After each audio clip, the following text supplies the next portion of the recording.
Hello বন্ধুরা, science with clarity চ্যানেলে তোমাদেরকে স্বাগতম।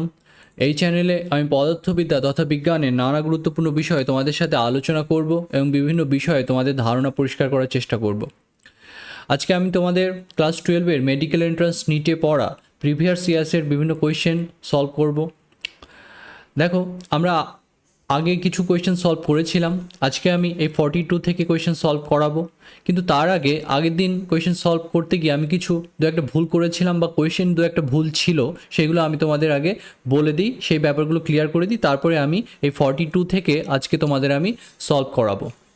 দেখো, এই কোয়েশ্চেনটা করতে গিয়ে আমাদের উত্তর মিলছিল না, কারণ এই জায়গাটায় আগের দিন ভুল ছিল। এটা এটা অন্য কোনো সংখ্যা এখানে লিখেছিলাম আমি কোয়েশ্চেনটাতে ভুল করে, সেই জন্য মিলছিল না। ঠিক আছে, আজকে আমি এটাকে আরেকবার সলভ করে দিচ্ছি।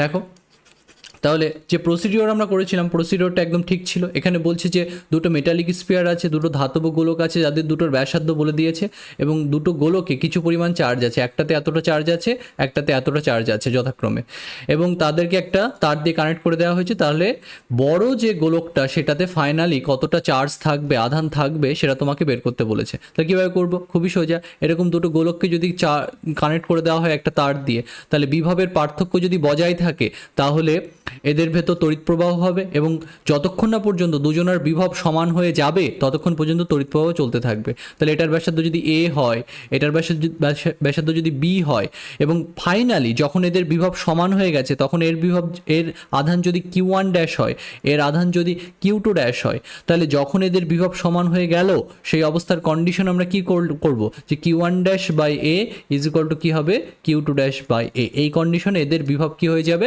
সমান হয়ে যাবে। এবার ওপরে যদি আমরা সংযোজন প্রক্রিয়া করে দিই তাহলে কি পাবো, Q1 dash plus Q2 dash পাবো। Q1 ড্যাশ Q2 ড্যাশ কি তোমাকে দেবে, টোটাল কতটা আধান এই দুটোগুলোকে মোট ছিল সেটাকে দেবে। তাহলে টোটাল আধান যদি আমরা এদের ক্যালকুলেট করি, একটাতে এতটা আধান আছে আর আরেকটাতে -1 × 10⁻² আধান আছে, দুটোকে যদি আমরা যোগ করে দিই তাহলে কত হবে, টোটাল আধান দুটো গোলক মিলিয়ে আছে এতটা। আর দুটো গোলকের ব্যাসার্ধ টোটাল কত হবে, a প্লাস বি করলে কত হবে, দেখো একটার ব্যাসার্ধ 3, একটার ব্যাসার্ধ 1 সেন্টিমিটার, একটার ব্যাসার্ধ 3 সেন্টিমিটার, তাহলে কত হবে, দুটো যোগ করলে 4 সেন্টিমিটার হবে। তাহলে এটা যদি আমরা ক্যালকুলেট করি কত পাবো, 10⁻²। তাহলে আমাকে যেটা বড় গোলকের কতটা ফাইনালি চার্জ আছে সেটাকে বের করতে বলেছে। ধরো এটা যদি বড় গোলক হয় তাহলে এটাকে তুমি 3 সেন্টিমিটার বলবে। তাহলে এ যদি 3 সেন্টিমিটার হয় তাহলে এ গোলকে কতটুকু, ওই এ ব্যাসার্ধের গোলকে কতটুকু আধান থাকবে সেটা গুণ করে দাও এখানে। তাহলে কত হবে, 3 × 10⁻² এত কুলম্ব আধান ফাইনালি তোমার থাকবে এখানে। তাহলে Q1 dash is equal to কত হবে, 3 × 10⁻² কুলম্ব। এখন দেখো এখানে সেন্টিমিটার আছে, এটা এসআই আছে, তাহলে কি আমি এই সেন্টিমিটারটাকে আমার আবার মিটারে নিয়ে যাওয়া উচিত ছিল? এখানে না নিলেও হবে, কারণ দেখো নিচের এই চারটা, এই যে a প্লাস বি করে আমি এই এককটা কিসে পাচ্ছিলাম, এটা সেন্টিমিটারে পাচ্ছিলাম, আর এই 3 সেন্টিমিটার এখানে আছে। এবার 3 সেন্টিমিটার পরে আবার বুঝছি যে উপরে গুণ করব আমি, তাহলে উপরে যখন 3 সেন্টিমিটার লিখবো, নিচে 4 সেন্টিমিটার আছে, সেন্টিমিটার তো কেটে যাবে, আর 4 কেটে গিয়ে আমাদের এরকমটা চলে আসছে। তাই সেন্টিমিটার যেহেতু কেটে যাবে, তাই আর আমি ওই সেন্টিমিটারকে ঘুরিয়ে আবার মিটারে নিয়ে যাইনি, এখানে ইজিলি আমরা এটা করতে পারি। ঠিক আছে, তাহলে এটা এরকম হবে। ওকে, তারপরে আগের দিন আর যে দু একটা কোয়েশ্চেন আমাদের সমস্যা ছিল সেগুলো একটু বলি। যে এটা আমি করছিলাম, এটা করতে করতে আমি এটাতে ইলেকট্রিক ফিল্ড বের করেছিলাম, কিন্তু অ্যাকচুয়ালি এখানে ইলেকট্রিক ফিল্ড বের করতে বলেনি, তড়িৎ ক্ষেত্র বের করতে বলেনি। এখানে বলেছে যে একটা 2 কুলম্ব আধানের উপর কতটা বল প্রযুক্ত হবে এই বিভবের মধ্যে, এই তড়িৎ বিভবের মধ্যে যদি রাখা হয় ওই 2 কুলম্ব আধানটাকে, তাহলে কতটা সে বল অনুভব করবে, তড়িৎ বল অনুভব করবে, স্থিতারিতিক বল কতটা অনুভব করবে সেটা তোমাকে বের করতে হবে। তাহলে সেটা আমরা কীভাবে বের করতে পারি, F is equal two QE, এইভাবে আমরা বের করতে পারি। E তো অলরেডি আমরা বের করেইছিলাম, আগের দিনে আমি বের করে দেখেছিলাম যে E ইজ ইকুয়াল টু, এর মান কত বেরিয়েছিল, 2√35 নিউটন, এটা আমার বেরিয়েছিল এর মান। তাহলে এর মান যদি আমরা জেনে যাই, আর এখানে তো F সমান আমরা জানি QE হয়, ঠিক আছে। তাহলে ইলেকট্রিক ফিল্ড মানে কি, একক ধনাত্মক আধানের উপর কতটা বল ক্রিয়াশীল হয়, তাহলে কিউ আধানের উপর কতটা বল ক্রিয়াশীল হবে, Q × E। তাহলে E তো অলরেডি আমরা জানি, তাহলে এখানে কিউ দিয়ে যদি গুণ করে দিই তাহলেই এই এফ এর ভ্যালুটা আমরা পেয়ে যাবো। তাহলে 2√35, তাহলে এটা কত হবে আমাদের, 4√35 নিউটন আমাদের আনসার হবে। সো এটা আমাদের আনসার হবে এখানে। ঠিক আছে, তাহলে আশা করি এটা বোঝাতে পেরেছি আমি।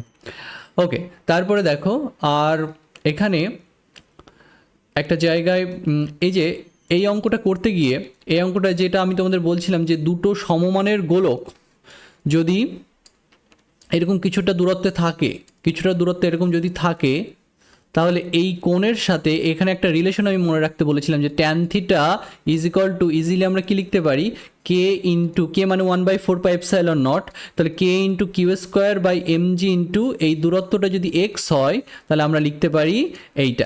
এই রেজাল্টটা বলেছিলাম আমি মনে রাখতে, ঠিক আছে, এই রেজাল্টটা আমি মনে রাখতে বলেছিলাম, এইটা কিন্তু মাথায় রেখো তোমরা, এই রেজাল্টটা কিন্তু সবসময় হয়। কীভাবে হয় আমি একদিন বুঝিয়েছিলাম, ঠিক আছে, ওকে।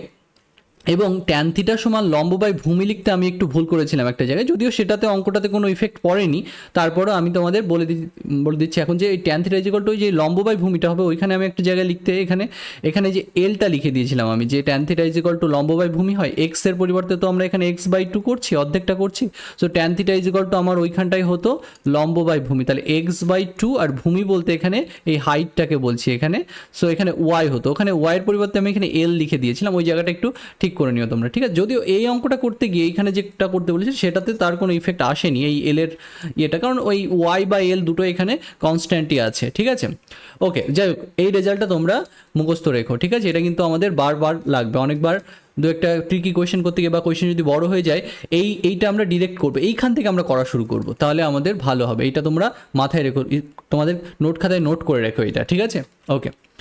এবার দেখো আজকে আমরা যেখান থেকে করব, আজকে আমরা ধারকের কোয়েশ্চেন করব, ধারকের কোয়েশ্চেন সলভ করব 42 থেকে আমরা করব আজকে। তাহলে এখানে কি বলছে যে the plates of a parallel plate capacitor, একটা সমান্তরাল পাত ধারকের যে দুটো পাত আছে আর সেপারেটেড বাই ডিস্টেন্স ডি, তাদের ভেতর দূরত্ব হচ্ছে D, two slabs of different dielectric constant K1 K2 with thickness এত অ্যান্ড এত আর রেসপেক্টিভলি আর ইনসার্টেড ইন দ্য ক্যাপাসিটর। তাহলে ক্যাপাসিটরের যে দুটো পাত আছে সেই দুটো পাতের মধ্যে দূরত্ব বলছে ডি, এর ভেতর এইরকম বেঁধে দুটো পরাবৈদ্যুতিক পদার্থকে প্রবেশ করে দেওয়া হয়েছে, ঠিক আছে। তাহলে পুরোটাই কি এই দুটো পরাবৈদ্যুতিক পদার্থ দিয়ে ঢেকে দেওয়া হয়েছে? দেখো ঢেকে দেওয়া হয়নি, কারণ দুটোরই আমরা যদি নিচটা সমান করে দিই, একটা হচ্ছে 3/8 ডি আছে, আর এটার নিচে যদি আমরা 8 করি তাহলে ওপরে কত হবে, ওপরে হয়ে যাবে তোমার 4d/8, এইভাবে আমরা লিখতে পারি। তাহলে দেখো 4 আর 3 7, তাহলে আরেকটু দেখো বাকি পড়ে আছে, এইটুকু হচ্ছে আমাদের 4/8 ডি, এটা হচ্ছে আমাদের 3/8 ডি একটা, তাহলে একটা হচ্ছে আমাদের 3/8 ডি, একটা হচ্ছে আমাদের 4/8 ডি, আর বাকি পড়ে আছে কতটুকু, 7/8 ডি, এইটুকু আমাদের পড়ে আছে। তাহলে এইটুকুতে K1 পরাবৈদ্যুতিক পদার্থ আছে, K1 পরাবৈদ্যুতিক ধ্রুবক বিশিষ্ট একটা পদার্থ আছে, এটুকুতে K2 পরাবৈদ্যুতিক ধ্রুবক বিশিষ্ট একটা পদার্থ আছে, আর এইটুকুতে ফাঁকা আছে, ফাঁকা মানে হচ্ছে শূন্য আছে ধরে নেবো আমরা, তার মানে এখানে যে পদার্থ আছে বায়ুর পরাবৈদ্যুতিক ধ্রুবক বা শূন্য মাধ্যমের পরাবৈদ্যুতিক ধ্রুবক আমরা কত ধরি, 1 ধরি, ঠিক আছে। তাহলে সেই রকম ফাঁকা জায়গা এখানে আছে বা শূন্য মাধ্যম ওখানে আছে। Due to this the capacitance becomes 2 times larger than there is nothing between the plates. যদি এই পুরো ডি দূরত্ব জুড়েই ফাঁকা জায়গা থাকতো, মানে বায়ু থাকতো বা শূন্য মাধ্যম হতো, তাহলে যে ধারকত্ব হতো, ঠিক আছে, যে ক্যাপাসিটেন্স হতো তার ডাবল হয়ে গেছে এই দুটো প্লেট ঢোকানোর ফলে। তাহলে জানতে চেয়েছে যে K1 এর মান কত যদি K1 is equal two 1.25 into K2 হয়, তাহলে তোমাকে এটা বের করতে হবে। তাহলে প্রথমে যখন কিছু ছিল না তখন ধারকত্বের মান কত, যদি কিছু না থাকতো, কোনো পরাবৈদ্যুতিক পদার্থ ভেতরে না থাকতো, তাহলে তখন আমাদের ধারকত্বের মান কত হতো, এইটা হতো। কিন্তু এই তিনটে সেকশন এরকম ভাঙার ফলে, এরকম দুটো পরাবৈদ্যুতিক পদার্থ আর একটা জায়গায় এরকম কিছু না দেওয়ার ফলে ক্যাপাসিটেন্স ধারকত্ব কত হয়ে গেছে, এখন এর ডাবল হয়ে গেছে, এর দ্বিগুণ হয়ে গেছে। তাহলে এখন ধারকত্ব কত, এখন ধারকত্ব হচ্ছে আমাদের এইটা 2ε0a/d, এখন এরকম ধারকত্ব হয়ে গেছে, ডাবল হয়ে গেছে। তাহলে এটা যদি হয়, তাহলে এরকম তিনটে যদি পরপর পাত এরকম রাখা থাকে, তিনটে অঞ্চলে যদি ভেঙে দেওয়া হয় ধারককে, তাহলে তুল্য যে ধারকত্বের ফর্মুলা কি হয়, যে ε0a কি হয়, d1/k1 হয়। সো d1 করলে এখানে কি হবে, d1 বলতে এই অংশটাকে বলছি, এই অংশের যে বেদ সেটাকে বলবো d1 বাই কি হবে k1, তাহলে d1/k1 করলে কত হবে আমাদের 3d/8 ইন্টু কি হবে k1 প্লাস কি হবে, তারপর কি হবে 4d/8 ইন্টু কি হবে k2 প্লাস কি হবে আমাদের 7d/8 ইন্টু কি হবে, আচ্ছা 70/8 নয় এখানে, সরি এখানে 1/8 হবে, আরেকটা যদি ফাঁকা পড়ে থাকে এখানে, তাহলে এখানে কত হবে আমাদের, এটা হবে 1/8d, ওকে। তাহলে কত হবে এটা, তাহলে d/8 ইন্টু কত হবে, ওখানে কিছু নেই তাহলে ওখানে কিছু হলো না, শূন্য মাধ্যম আছে। So d1/k1 plus d2/k2 plus d3/k3 এইরকম ফর্মুলা হিসেবে এটা এসেছে আমাদের। ওকে, এখানে k3 হিসেবে 1 আছে, তাই আর নিচে কিছু লিখিনি এখানে। এবার দেখো এই জিনিসটাকে আমরা এইভাবে না লিখে পরীক্ষায় যদি এটা হতো এই এতটা আমি লিখতামই না, কারণটা হচ্ছে দেখো এপসাইলনটা তো কেটে যাবে, তাহলে আমি যদি এটাকে উল্টে দিই তাহলে দেখো আমাদের অনেক ইজি হয়ে যাবে লেখা। কীভাবে ইজি হয়ে যাবে দেখো, এটাকে যদি আমি উল্টে দিই, বোথ সাইড উল্টে দিই, ঠিক আছে, তোমরা বোঝার জন্য আস্তে আস্তে এভাবে করো। এটাকে যদি পরীক্ষায় হতো তাহলে আমি একবারে উল্টেই লিখতাম। এটাকে যদি আমরা অন্যক করে দিই, দুপাশেই যদি উল্টে দিই, যে লবটাকে হর করে দিই, হরটাকে যদি লব করে দিই, উল্টে দিই দুপাশেই ভগ্নাংশের, তাহলে আমরা কি পাবো ফাইনালি, দেখো ফাইনালি আমরা এটা পাবো। আচ্ছা এখানে আমি লিখে দিই, তাহলে ফাইনালি আমরা কি পাবো, ফাইনালি আমরা এরকম টাকা পাবো যে d/2 ইজ ইকাল টু কী পাবো, যে 3d/8 k1, ঠিক আছে, প্লাস কী পাবো 4d/8 k2 প্লাস কী পাবো d/8, এরকমটা আমরা পাবো।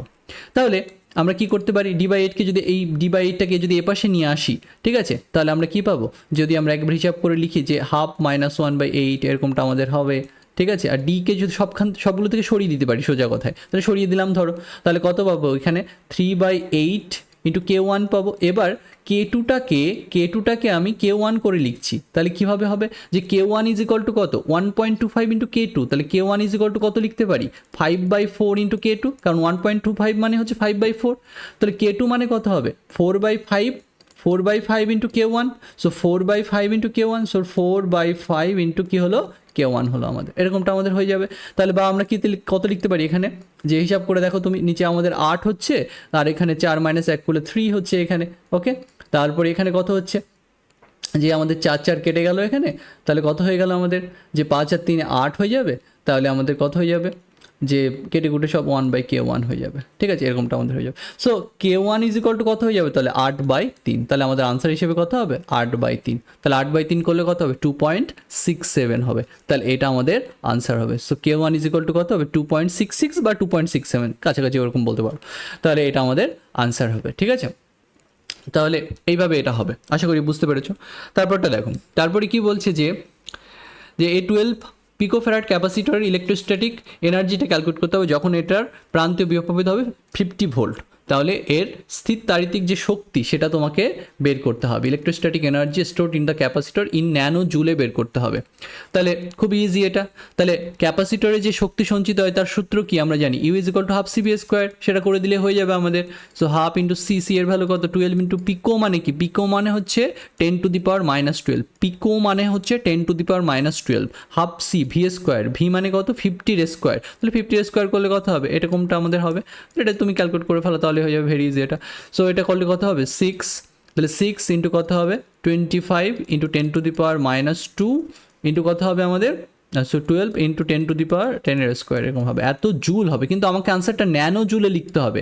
ন্যানো মানে কত, ন্যানো মানে 10⁻⁹, তাহলে এই 10⁻⁹ জুল করে আমাকে লিখতে হবে।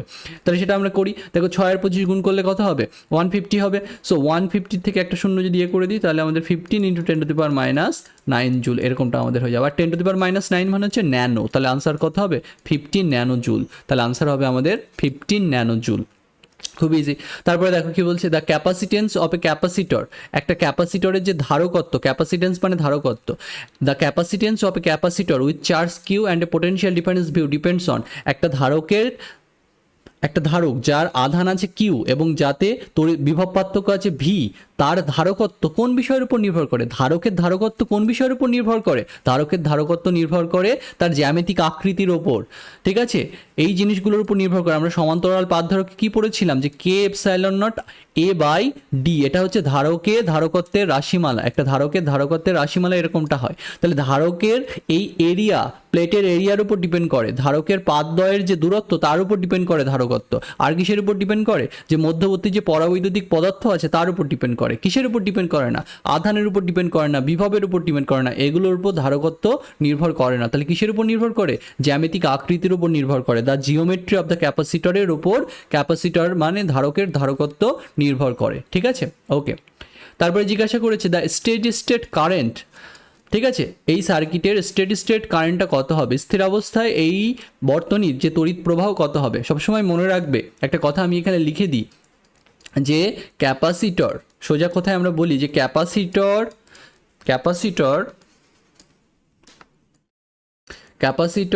blocks the DC, capacitor blocks DC but passes AC, ঠিক আছে। এসি কারেন্টকে ক্যাপাসিটর সহজেই পাস করিয়ে দেয়, কিন্তু ডিসি কারেন্টকে ব্লক করে দেয়, মানে ডিসি কারেন্ট ক্যাপাসিটরের ভেতর দিয়ে যেতে পারে না। তাহলে যদি না যেতে পারে, এই যে তড়িৎটা প্রবাহিত হবে এখানে, সেই কারেন্টটা কোন দিকে যাবে? এই যে ক্যাপাসিটরের এদিকে যাবে না, এদিকে তড়িৎ প্রবাহিত হবে না, এদিকে কারেন্ট যাবে না। তাহলে যাবে কোন দিকে? কারেন্টটা ঘুরবে কোন দিক দিয়ে? এইভাবে ঘুরে বর্তনীটা পুরো কমপ্লিট হবে। তাহলে যদি এইভাবে ঘোরে স্থির অবস্থায় যদি এইভাবে তড়িৎটা প্রবাহিত হয়, তাহলে আমার তড়িৎ প্রবাহ কত হবে? তাহলে দেখো এখানে কটা রোধ আছে? 3 ওহম 2 ওহম, তাহলে টোটাল দুটো রোধ শ্রেণী সমবায়ে আছে, তাহলে দুটো মিলে টোটাল কত ওহম হবে? 5 ওহম হবে। তাহলে তড়িৎ প্রবাহ কত হবে? এই বর্তনীতে তড়িৎ প্রবাহ কত হবে? বর্তনীতে তড়িৎ প্রবাহ হবে ভোল্টেজ বাই কী হবে? রেজিস্ট্যান্সের মান হবে। 3 আর 2 কত হবে? 5 ওহম হবে। তাহলে এটা যদি করে দাও, তাহলে বর্তনীতে তড়িৎ প্রবাহ কত হবে? 2 অ্যাম্পিয়ার হবে। তাহলে আনসার আমাদের কত হবে? 2 অ্যাম্পিয়ার হবে। ঠিক আছে, আচ্ছা।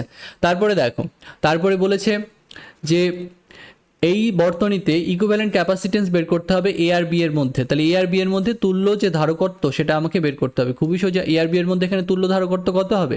দেখো এখানে এর কোনো কাজ নেই, তাহলে কত হয়ে যাবে? এখানে 2 মাইক্রোফ্যারাড আনসার হবে। ঠিক আছে, কীভাবে করলাম দেখো, একটু বুঝিয়ে দিই তোমাদের। তোমরা যদি কোনো তড়িৎ পড়ে থাকো, এরপরে তড়িৎ কারেন্ট ইলেকট্রিসিটি বলে যে একটা চ্যাপ্টার আছে তোমাদের, যে চলতড়িৎ বলে যে চ্যাপ্টারটা আছে, সেটা যদি তোমরা একটু পড়ে থাকো তাহলে জানবে সেখানে একটা হুইস্টন ব্রিজ বলে একটা ব্রিজ হয়। ঠিক আছে, সেই হুইস্টন ব্রিজকে যদি আমরা জেনারেলাইজেশন করি তাহলে জানবে যে যদি এরকম হয়, আচ্ছা রেজিস্ট্যান্স যেহেতু এখানে ক্যাপাসিটর আছে, তাহলে আমি ক্যাপাসিটর দিয়ে লিখছি, ধারক দিয়ে লিখছি। ধরো এখানে একটা ধারক এরকমভাবে আছে, এরকম 4টে ধারক, সরি 5টা ধারক এরকমভাবে আছে ধরো সাপোজ। ঠিক আছে, 5টা ধারক এরকমভাবে আছে। ঠিক আছে,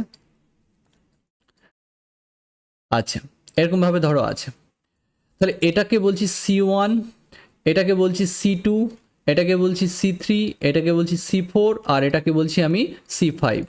ঠিক আছে, আর এ আর বি এর মধ্যে ধরো ব্যাটারি যুক্ত করা আছে। যদি এমনটা হয়ে যায় যে C1/C2 রেশিও যদি C3/C4 রেশিওর সাথে সমান হয়ে যায়, যদি এমনটা হয়, তাহলে এই C5 যে প্রান্তীয় বিভব প্রভেদ সেটা 0 হয়ে যায়। তার মানে C5 আর কোনো আধান সঞ্চিত হয় না। এর পেছনে থিওরি আছে, অনেক কিছু আছে, ওগুলো তোমাদের অত জানতে হবে না। তোমরা জাস্ট সিম্পলি ভাবো যে এরকম যদি সিচুয়েশন আমার দেয়, ঠিক আছে, তাহলে আমরা দেখব যে এই রেশিও করলে কি সমান আসছে কি আসছে না, C1/C2 সমান C3/C4 হচ্ছে কি না। যদি হয় তাহলে আমরা বলবো যে এই C5 ধারকে কোনো আধান সঞ্চিত হচ্ছে না। তার মানে C5 প্রান্তীয় বিভব প্রভেদ 0। তার মানে এটা এখানে আছে কি নেই এটা এর কোনো ম্যাটার করছে না এখানে। ঠিক আছে, তাহলে এখানে কোনো আধান সঞ্চিত হচ্ছে না। তাহলে কারেন্ট কী হবে? মানে আধান এটা যেন ডিরেক্টলি এইভাবে কানেক্ট হয়ে গেছে। তাহলে এটা যদি না থাকে তাহলে এই 2 মাইক্রোফ্যারাড আর 2 মাইক্রোফ্যারাড কিসে আছে? শ্রেণীতে আছে। নিচের 2 মাইক্রোফ্যারাড কিসে আছে? শ্রেণীতে আছে। আর দুটো সমান মানের ধারক যদি শ্রেণীতে থাকে তাহলে তুল্য ধারকত্ব কি হয়? ওই সমান মানের ধারক বাই কতগুলো আছে সেটা হয় আমাদের। বা এইভাবে আমরা বলতে পারি যে C1 C2 যদি শ্রেণীতে থাকে তাহলে তুল্য ধারকত্বের মান কি হয়? C1 × C2 বাই কি হবে? C1 + C2, এরকমটা আমাদের হবে। তাহলে কত হবে? 4/2 4/4 করে দেখো 1 মাইক্রোফ্যারাড হবে। ঠিক আছে, এখন আমি তোমাদের কিভাবে বললাম বলো তো? আমি একটা ট্রিক এখানে ইউজ করি যে ধরো সমান মানের 3টে ধারক আছে, 3টে ধরো এখানে তোমার 12 মাইক্রোফ্যারাডের 3টে ধারক শ্রেণীতে আছে। এটা 12 মাইক্রোফ্যারাড, এটা 12 মাইক্রোফ্যারাড, এটাও 12 মাইক্রোফ্যারাড। তাহলে এই 3টের জন্য তুল্য ধারকত্ব কত হবে? তখন আমি এইভাবে করি শর্টকাট করে, যে যদি সমান মানের 3টে ধারক শ্রেণীতে থাকে তাহলে তাদের তুল্য ধারকত্ব হবে যে কোনো একটা ধারকের মান বাই কতগুলো এরকম আছে শ্রেণীতে। এখানে 3টে এরকম শ্রেণীতে আছে, তাহলে আমি কি করি? 12কে এরকম 3 দিয়ে ভাগ করে দিই। তাহলে কত হয়ে যাবে আনসার আমাদের? 4 মাইক্রোফ্যারাড। তাহলে শ্রেণীতে যদি এরকম সমান মানের 3টে ধারক পরপর থাকে তাহলে তুল্য ধারকত্বের মান এইভাবে শর্টকাটে আমরা বের করতে পারি। 12/3 4 মাইক্রোফ্যারাড এখানেও হতো আমাদের। যাই হোক, তাহলে এখানে 2 মাইক্রোফ্যারাডের দুটো দেখো পরপর আছে, তাহলে কতগুলো আছে, দুটো আছে, তাহলে আমি সেটাকে কীভাবে করব, যে সমান মানের যে ধারকত্বের যে মান, যে কোনো একটার মানকে আমি নেব, বাই কী করব, কতগুলো এরকম আছে, দুটো আছে, তাহলে 2/2 করলে কত হবে, 1 মাইক্রোফ্যারাড হবে। নিচের ক্ষেত্রেও তুল্য ধারকত্ব কত হবে, 1 মাইক্রোফ্যারাড হবে। এই নিচের 1 মাইক্রোফ্যারাড আর উপরের 1 মাইক্রোফ্যারাড কিসে থাকবে, সমান্তরাল সমবায়ে থাকবে, তাহলে তুল্য ধারকত্ব কত হবে, এ আর বি এর মধ্যে ফাইনাল আনসার হবে আমাদের 2 মাইক্রোফ্যারাড। ঠিক আছে, আশা করি বোঝাতে পেরেছি। তারপরে দেখো, তারপর কি বলছে, if the plates of a parallel plate capacitor connected to a battery are removed close to each other, very very important idea. এটা ক্লাস 12-এর জন্য খুবই ইম্পর্টেন্ট, জেই মেইনসের জন্য ইম্পর্টেন্ট, নিটের জন্য ইম্পর্টেন্ট, যে কোনো এক্সামের জন্য এই যে টাইপের কোয়েশ্চেন এটা খুবই খুবই ইম্পর্টেন্ট। এখানে কি বলে, এখানে বলে যে একটা প্যারালাল প্লেট ক্যাপাসিটর, একটা সমান্তরাল পাতধারক আছে, তাকে তুমি একটা ব্যাটারি দিয়ে আহিত করলে, তুমি একটা ব্যাটারি দিয়ে এই সমান্তরাল পাতধারকটাকে আহিত করলে, এবার তুমি কি করলে, তুমি ব্যাটারিটাকে সরিয়ে নিলে, ব্যাটারিটাকে সরিয়ে নিয়ে এদের ভেতর কোনো একটা কিছুকে প্রবেশ করালে, অথবা এদের পাতের ভেতর দূরত্ব বাড়িয়ে দিলে, কমিয়ে দিলে, এরকম কিছু জিজ্ঞাসা করে। ঠিক আছে, অথবা আরেকভাবে জিজ্ঞাসা করে, সেটা হচ্ছে যে একটা ক্যাপাসিটর ধারক এখানে আছে, ধারকটাকে তোমার ব্যাটারির সাথে কানেক্ট করে রেখেই এই পাতের ভেতর দূরত্ব কমিয়ে দেবে, অথবা এর ভেতরে কিছুকে প্রবেশ করাবে। এরকমের 3-4টে কন্ডিশন এখানে হয়, যেগুলো বোঝা খুবই জরুরি। ঠিক আছে, এগুলো আমি অত ডিটেলসে এখানে বলবো না, জাস্ট কোয়েশ্চেনটা সলভ করার জন্য যেটুকু বলতে হয় ততটুকু বলবো, তোমরা এগুলো ভালো করে থিওরিতে পড়বে এখানে। ঠিক আছে, ওকে। আচ্ছা, কোথাও যদি তোমরা না পাও, আমার চ্যানেলে আমি ভালো করে এগুলো পড়াবো, বা যদি পড়িয়ে থাকি তো ভালো। ঠিক আছে, আর যদি না পড়িয়ে থাকি আমি পড়াবো।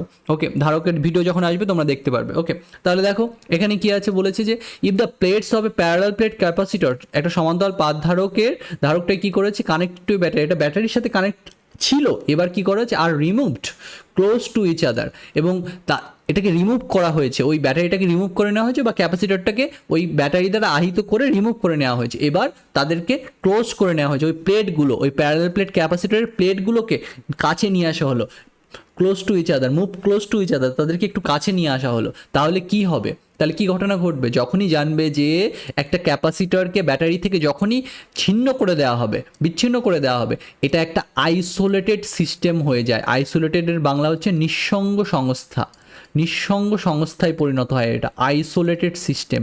আর যে সিস্টেমটা আইসোলেটেড হয়ে যায় তার আধান ফিক্স থাকে, আধান তার ফিক্স থাকবে। তাহলে আধান যদি ফিক্স থাকে, এবার আমি যদি এই পাতের ভেতর দূরত্ব কমিয়ে দিই, আগে ছিল দূরত্ব ডি, এখন যদি এদেরকে আমি আরও কাছে নিয়ে চলে আসি, তাহলে এখন দূরত্বটা যদি কমে যায়, তাহলে এখন এদের ধারকত্ব কি হয়ে যাবে, চেঞ্জ হয়ে যাবে। এখন ধারকত্বটা যদি সি ড্যাশ হয়, তাহলে সি ড্যাশ সমান কী হবে, যে এপসাইলন নট এ বাই কী হয়ে যাবে, ডি ড্যাশ। এবার ডি ড্যাশটা আগের থেকে কমে গেছে, ডি এর থেকে কম, তাহলে সি ড্যাশের ভ্যালু কী হবে, সি ড্যাশ মানে নতুন যে ধারকত্ব, সেটা কি হয়ে যাবে, নতুন ধারকত্ব কী হয়ে যাবে, বেড়ে যাবে।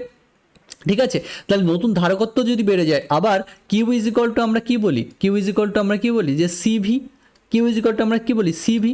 তাহলে সবসময় মনে রাখবে যে ব্যাটারি থেকে ছিন্ন যখনই করে দেওয়া হবে, ব্যাটারি থেকে ছিন্ন যখনই করে দেওয়া হবে, কি ফিক্স থাকবে, আমার চার্জ ফিক্স থাকবে, চার্জের কোনো চেঞ্জ হবে না, এই কিউটা কিন্তু ফিক্স থাকবে, এই কিউটা কিন্তু ফিক্স থাকবে। বুঝতে পারলে কথাটা আমার? এবার কি করা হয়েছে, পাতের ভেতর যখনই দূরত্ব কমিয়ে দেওয়া হবে, তখন কি বাড়বে, আমার সি বেড়ে যাবে, আর এই ধারকত্বটা কি হবে, বেড়ে যাবে। তাহলে এখানে কি কি বলছে দেখো, the charge store in it decreases increases. দেখো চার্জ বলছে বাড়বে কি না সেটা জানতে চেয়েছি তোমার কাছে, প্রথম কথা। ঠিক আছে, চার্জ কি হবে, অবভিয়াসলি এখানে দেখো দূরত্বটা যদি তোমার কমিয়ে দেওয়া হয়, দূরত্বটা যদি কমিয়ে দেওয়া হয়, তাহলে চার্জ কি হবে, চার্জের কি কোনো পরিবর্তন হবে না, চার্জের কোনো পরিবর্তন এখানে হবে না।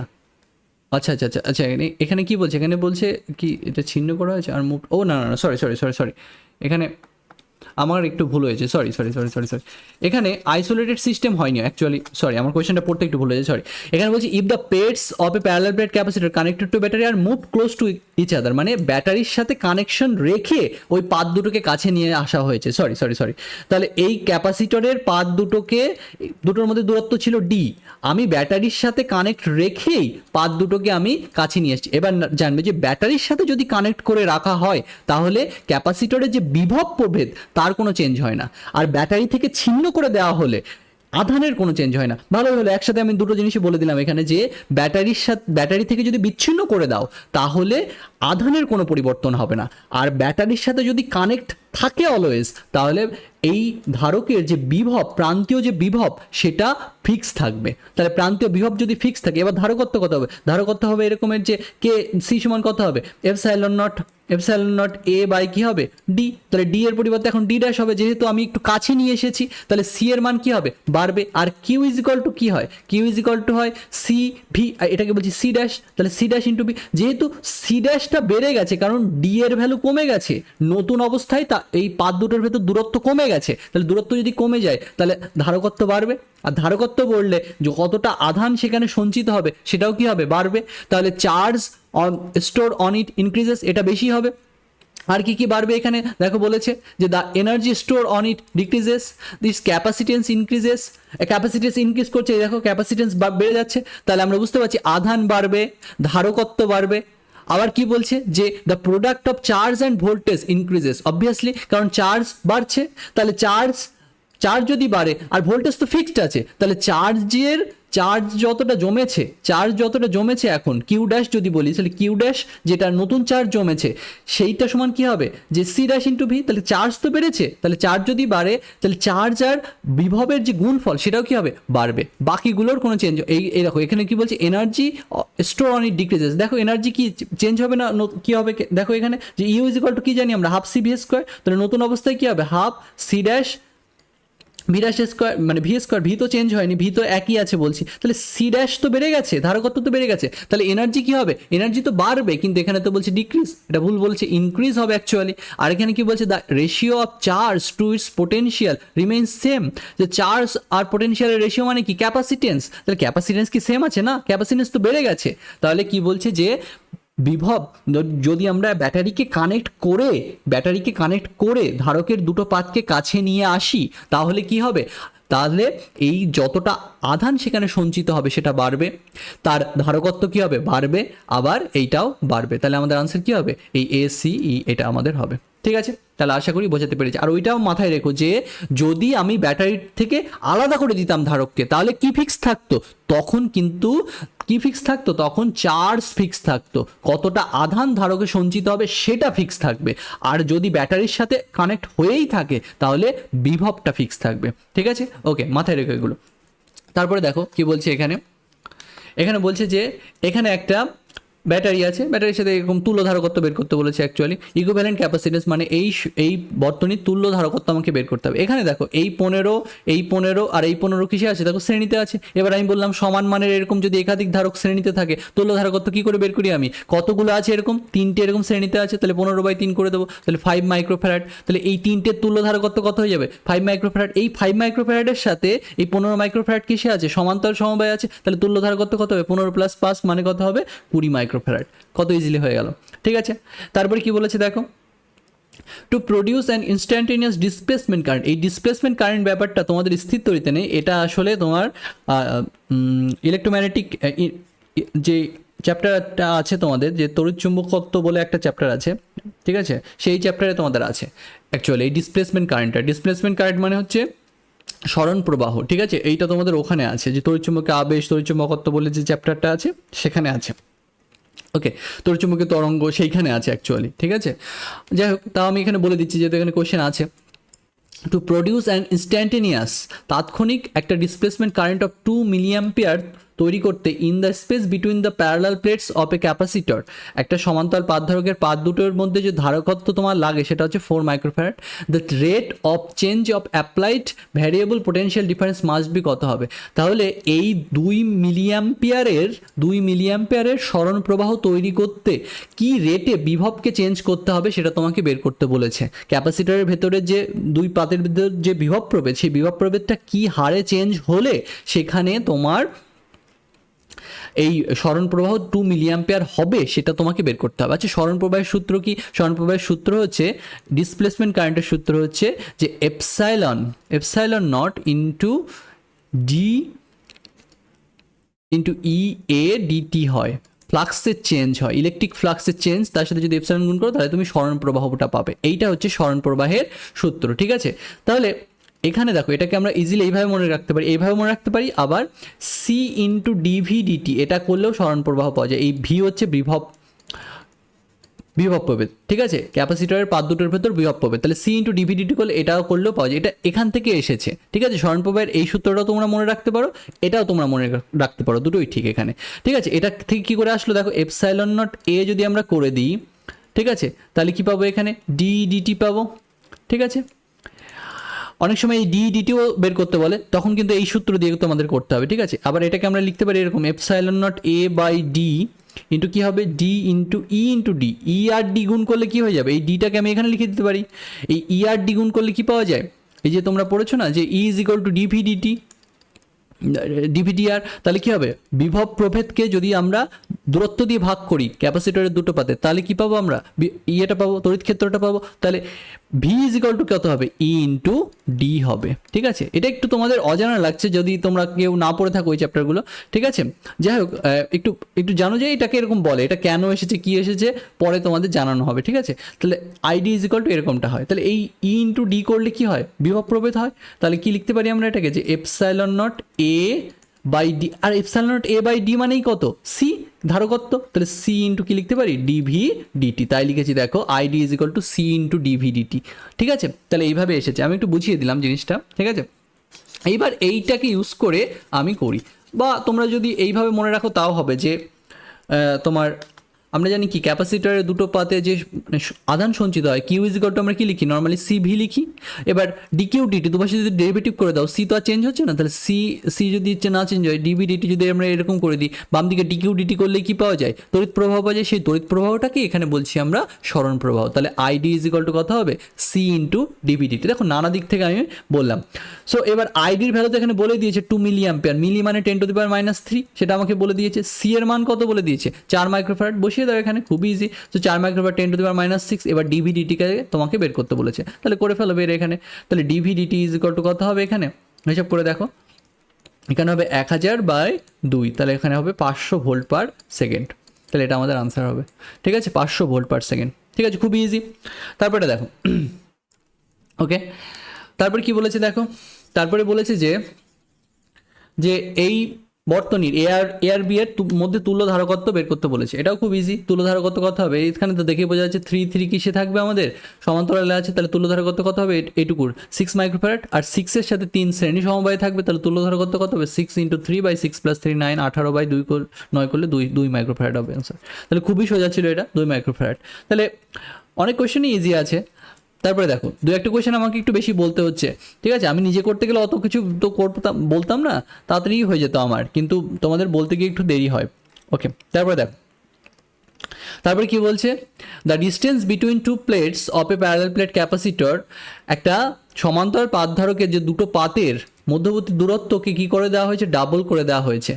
আর কি করে দেওয়া হয়েছে, the area of each plate is half, প্রত্যেকটা প্লেটের যে এরিয়া ক্ষেত্রফলকে অর্ধেক করে দেওয়া হয়েছে। If c is its initial capacitance, যদি প্রাথমিক অবস্থায় ধারকত্ব সি হয়, তাহলে ফাইনাল অবস্থায় ধারকত্ব কত সেটা তোমাকে বের করতে বলেছে। তাহলে প্রাথমিক অবস্থায় যে ধারকত্ব, তার সূত্র আমরা কি লিখতে পারি, যদি মানে কিছুই নেই ধরে নি, কোনো ভেতরে কোনো পরাবৈদ্যুতিক পদার্থ নেই, সেরকম কিছু বলেও নি এখানে, তাহলে সেটাকে আমরা এইভাবে লিখতে পারি, epsilon not a by d. এবার নতুন অবস্থায় ধারকত্ব কত হবে সেটা আমাকে বের করতে বলেছে, তাহলে C dash is equal to কত হবে, এপসাইলন নট, কি বলেছে, এরিয়াকে কী করে দেওয়া হয়েছে, অর্ধেক, আর দূরত্বকে কী করে দেওয়া হয়েছে, ডাবল, তাহলে দূরত্বকে ডাবল করে দিলাম, তাহলে এটা করলে কত হবে, 1/4 ইন্টু কত হবে, epsilon not a by D. তাহলে পুরানো যে ধারকত্ব সেটা যদি সি হয়, তাহলে নতুন ধারকত্ব কত হবে, C/4 হবে, ঠিক আছে। তাহলে এটা হবে নতুন ধারকত্ব। ওকে, খুব ইজি।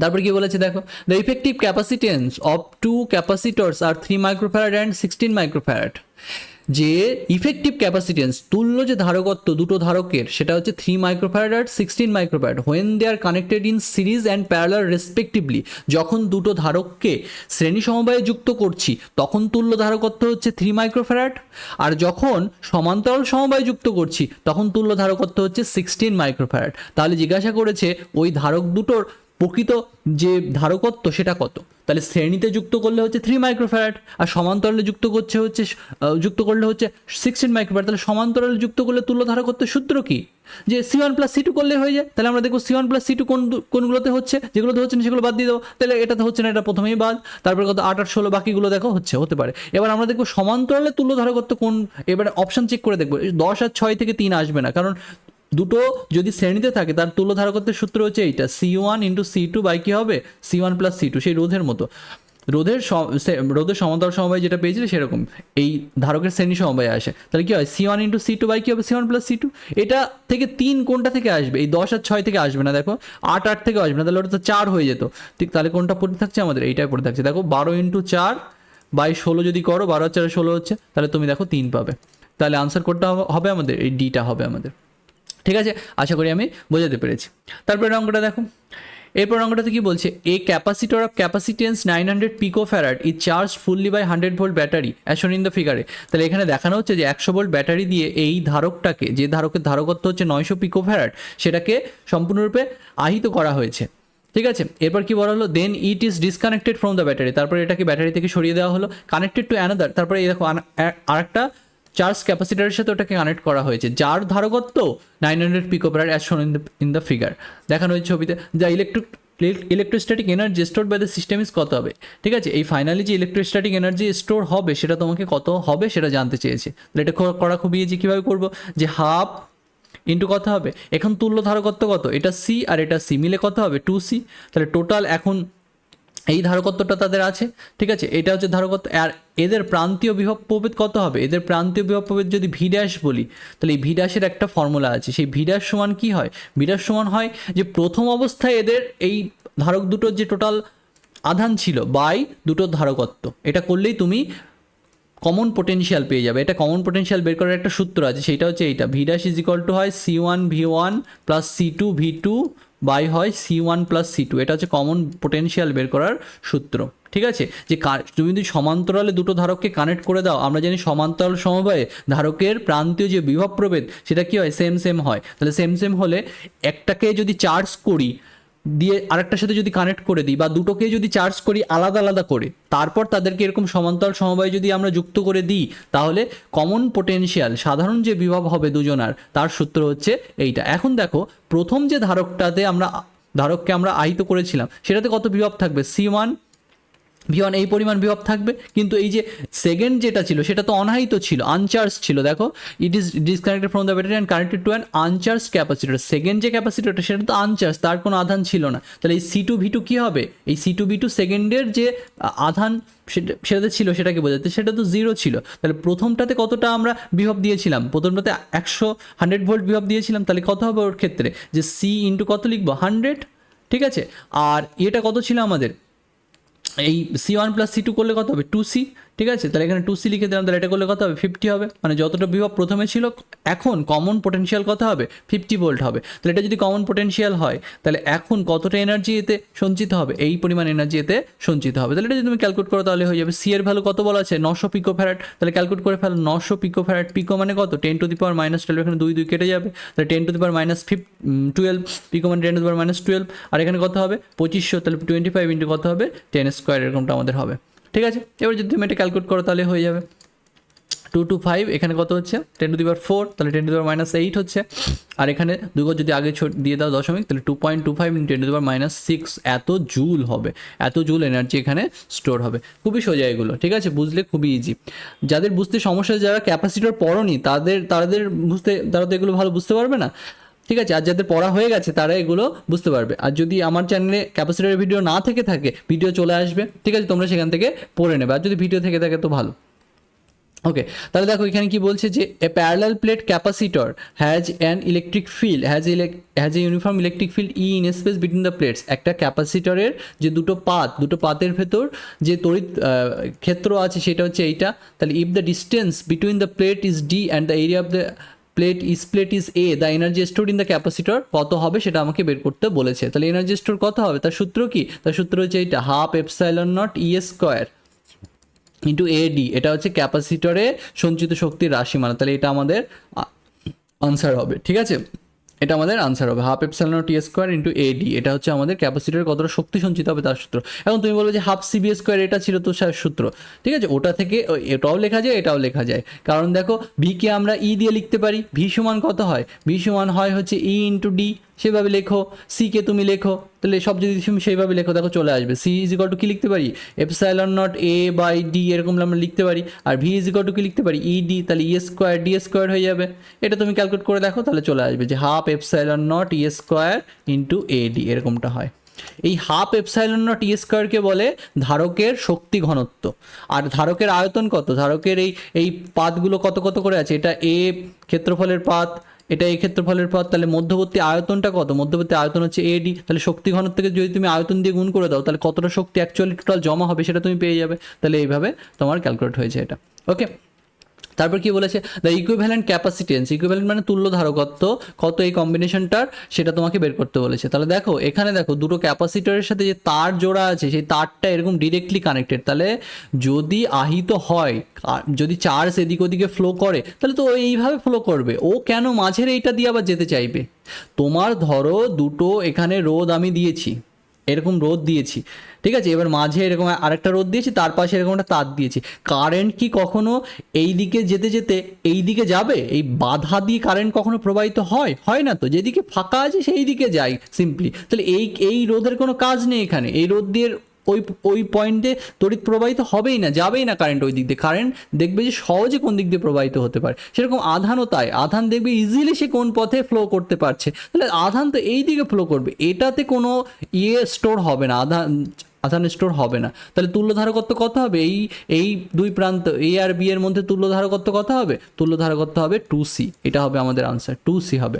ঠিক আছে, তাহলে তারপরটা দেখো কি বলেছে, the capacitance of a parallel plate capacitor with air as a medium is 6 farad. তাহলে বলেছে একটা ক্যাপাসিটরের যে দুটো পাত সেখানে যে ধারকত্বের মান সেটা কত বলেছে, 6 ফ্যারাড বলেছে। ওকে, মাঝে যদি কিছু এয়ার থাকে বা শূন্য মাধ্যম থাকে, with the introduction of A dielectric medium, এবার একটা পরাবৈদ্যুতিক পদার্থ ওর ভেতর ঢুকিয়ে দেওয়া হলো, ঠিক আছে, তাহলে ক্যাপাসিটেন্স হয়ে গেল কত, 30 farad. The permittivity of free species কত হবে, কত সেটা বের করতে বলেছে। The permittivity of the medium কত হবে সেটা বের করতে বলেছে। পারমিটিভিটি মানে হচ্ছে তড়িৎ ভেদ্যতা, এই যে মিডিয়ামটা ঢোকানোর ফলে, ওই পরাবৈদ্যুতিক পদার্থটা ঢোকানোর ফলে ওইখানের তড়িৎ ভেদ্যতাটা কত হয়েছে সেটা তোমাকে বের করতে হবে। তাহলে কে এর ভ্যালু কত হবে, 5, তো বোঝা যাচ্ছে এখানে কে এর ভ্যালু 5 কী করে পেলেন স্যার, এই দেখো এটা 5 গুণ হয়ে গেছে, আগে ছিল 6 ফ্যারাড এখন হয়ে গেছে 30 ফ্যারাড। তাহলে আমরা কি জানি, সি ইজ ইকুয়াল টু কী হয়, epsilon not a by D. আর যদি পরাবৈদ্যুতিক পদার্থকে প্রবেশ করিয়ে দেওয়া হয় তাহলে C dash is equal to কত হবে, K into epsilon not a by D. তাহলে এটা ছিল কত, এটা ছিল আমাদের 6 ফ্যারাড, আর এই টোটালটা কত হয়েছে, টোটালটা হয়েছে 30 ফ্যারাড। তাহলে কেটা কত, তাহলে এটা যদি 6 ফ্যারাড হয় তাহলে কেটা নিশ্চয়ই 30/6 করে দাও, তাহলে তোমার কত হবে, 5 হবে। তাহলে কেটা কত, পরাবৈদ্যুতিক যে ধ্রুবকটা কত, যে পদার্থটাকে ঢোকানো হয়েছে তার পরাবৈদ্যুতিক ধ্রুবকটা কত, 5। তাহলে কে যদি 5 হয় তাহলে ওই স্থানে তড়িৎ বিদ্যুৎ কত হবে, এপসাইলন ইজ ইকুয়াল টু কত হবে, আমরা জানি কি K is equal to epsilon by epsilon naught হয়। তাহলে এপসাইলন ইজ ইকুয়াল টু কত হবে, কে ইন্টু এপসাইলন নট, এটা করে দিলে তোমার মান বেরিয়ে যাবে। তাহলে কে এর ভ্যালু তো অলরেডি 5 পেয়ে গেছে, এবার এপসাইলন নট গুণ করে দাও, তাহলে এপসাইলনের ভ্যালু, এপসাইলন নটের ভ্যালু কত, 8.85 ইন্টু 10⁻⁻12, এটা করে দিলে তোমার বেরিয়ে যাবে। তাহলে এটা করে দেখো তোমার কত আসবে, গুণ করো, তাহলে 5 × 40 শূন্য হতে হচ্ছে 4, 5 × 40 তাহলে 4 44, তাহলে এরকমটা আমাদের হবে ইন্টু 10⁻², 12, এরকমটা নেই এখানে, তাহলে দুবার যদি আগে সরিয়ে দিই তাহলে কত হবে, 0.44 ইন্টু 10⁻10, এরকমটা আমাদের হবে। তাহলে আনসার হবে এটা আমাদের 0.44 ইন্টু 10⁻10। ওকে, তাহলে হয়ে গেল আমাদের এটা। তারপরে কি বলেছে দেখো, তারপরে আবার দেখো এই ডিসপ্লেসমেন্ট কারেন্ট দিয়েছে, ঠিক আছে, দেখো এটা করি আমরা। তারপরে কি বলেছে, a parallel plate capacitor of capacitance 20 microfarad is charged by voltage source whose potential is changing. দেখো পোটেনশিয়ালটা চেঞ্জ হচ্ছে, কী রেটে চেঞ্জ হচ্ছে এবার সেটা বলে দিয়েছে। এবার বলেছে the conduction current through the connecting wires and the displacement current through the plates of the capacitor would be কত হবে, একটা তার দিয়ে যতটা তড়িৎ প্রবাহিত হয় আর ক্যাপাসিটরের এই মধ্যবর্তী অঞ্চলে যে ডিসপ্লেসমেন্ট কারেন্টটা হয়, সরণ প্রবাহটা হয়, সেটার ভ্যালু সমান হয়। তাহলে আই ইজ ইকুয়াল টু হয় আইডি, ঠিক আছে, আর আইডির ভ্যালু কত আমরা জানি, আইডি ইজ ইকুয়াল টু কত বলেছিলাম আমি, সি ইন্টু ডিভি ডিটি, এইটা হয় আমাদের, ঠিক আছে। তাহলে সি এর ভ্যালু তো এখানে বলেই দিয়েছে যে 20 মাইক্রোফ্যারাড, তাহলে 20 ইন্টু কত হবে আমাদের কি রেটে বিভবটা চেঞ্জ হচ্ছে, 3 ভোল্ট/সেকেন্ড রেটে চেঞ্জ হচ্ছে, এত কি হবে, এত মাইক্রো অ্যাম্পিয়ার হবে। এই মাইক্রোটাকে 10⁻⁻6 না লিখে একবারে আমি এভাবে লিখে দিলাম মাইক্রো অ্যাম্পিয়ার, তাহলে এটা করলে কত হবে 60 মাইক্রো অ্যাম্পিয়ার। তাহলে সরণ প্রবাহ কত হবে 60 মাইক্রো অ্যাম্পিয়ার, তারের ভেতর দিয়েও কারেন্ট হবে 60 মাইক্রো অ্যাম্পিয়ার, তাহলে আনসার হবে এটা আমাদের। তারপরে কি বলেছে, the electrostatic force between the metal plates of an isolated, এই দেখো আইসোলেটেড বলেছে, আইসোলেটেড কখন হয় বলেছিলাম, ওই যে ব্যাটারি দিয়ে একটা ক্যাপাসিটরকে তুমি আহিত করলে, তারপরে তুমি ব্যাটারিটাকে সরিয়ে নিলে, তখন ক্যাপাসিটরটা কীভাবে থাকবে, ওই ক্যাপাসিটরটাকে বলে আইসোলেটেড ক্যাপাসিটর। তাহলে ওই আইসোলেটেড ক্যাপাসিটরের ক্ষেত্রে কি ফিক্স থাকে বলেছিলাম, আধান ফিক্স থাকে। তাহলে এখানে বলেছে যে ওই ক্যাপাসিটরের আধান যদি কিউ হয়, ওই আইসোলেটেড ক্যাপাসিটরটার আধান যদি কিউ হয়, তার ধারকত্ব যদি সি হয় এবং তার প্লেট এরিয়া যদি ক্যাপিটাল এ হয়, তাহলে কি আমাকে বের করতে হবে, তাহলে আমাদের বের করতে হবে, এখানে কোয়েশ্চেনটাই তো কিছু দিইনি, এখানে হবে অ্যাকচুয়ালি যে আচ্ছা দ্য ইলেকট্রিক ফোর্স কী হবে সেটা তোমাকে বের করতে বলেছে। আচ্ছা the electrostatic force between the plates, তাহলে এখন এই পাত দুটোর ভেতর ইলেকট্রোস্ট্যাটিক ফোর্স কত হবে সেটা তোমাকে বের করতে বলেছে। The electrostatic force between the metal plates of an isolated capacitor, যেটার এই কিউ বলে দিয়েছে, সি বলে দিয়েছে, এ বলে দিয়েছে, তাহলে এখন ইলেকট্রোস্ট্যাটিক ফোর্স কত ওই পাত দুটোর ভেতর সেটা তোমাকে বের করতে বলছে, এবং কি কার উপর কেমন ডিপেন্ডেন্সি হবে সেটা আমাদের বের করতে হবে। তাহলে যদি কিউ ফিক্স থাকে, আমরা বলি যে ক্যাপাসিটরে যে শক্তি সঞ্চিত, মানে ক্যাপাসিটরের দুটো প্লেটের ভেতর, একটা প্লেটে প্লাস কিউ আধান থাকে, একটা প্লেটে মাইনাস কিউ আধান থাকে, এদের ভেতর যে আকর্ষণ বল ক্রিয়া করবে তার সূত্র কি, তার সূত্র হচ্ছে F = হয় Q²/2A∪0। যদি কিউটা ফিক্স থাকে, এ যদি আমার বলে দেয় এরকম, তাহলে এই পুরো মানটা কি আছে, ফিক্সড হয়ে আছে। এটা কি দূরত্বের উপর ডিপেন্ড করছে না, দূরত্বের উপর তো কোনো ডিপেন্ডেন্সই নেই। তাহলে কি হবে, is independent of the distance between the plates, যে এই দুটো প্লেট, এই ক্যাপাসিটরটা যদি আইসোলেটেড হয়ে যায়, যখন আইসোলেটেড না বলতো যে ক্যাপাসিটরটাকে আমরা কানেক্ট করে রেখেছি ব্যাটারিতে যদি কানেক্ট করে রাখা হয়, তাহলে ক্যাপাসিটরের যে প্রান্তীয় যে বিভব প্রভেদ সেটা ফিক্স থাকে, আর ব্যাটারি থেকে সরিয়ে দিলে ক্যাপাসিটরের কি ফিক্স থাকে, আধান ফিক্স থাকে।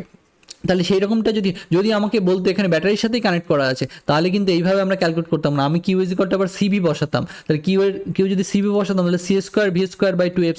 এবার আমি দেখতাম যে ফোর্সটা কীভাবে ডিপেন্ড করছে, ঠিক আছে। আর যেহেতু এখানে আইসোলেটেড সিস্টেম বলছে, তাই এই আধান দিয়ে লিখেছি জিনিসটাকে।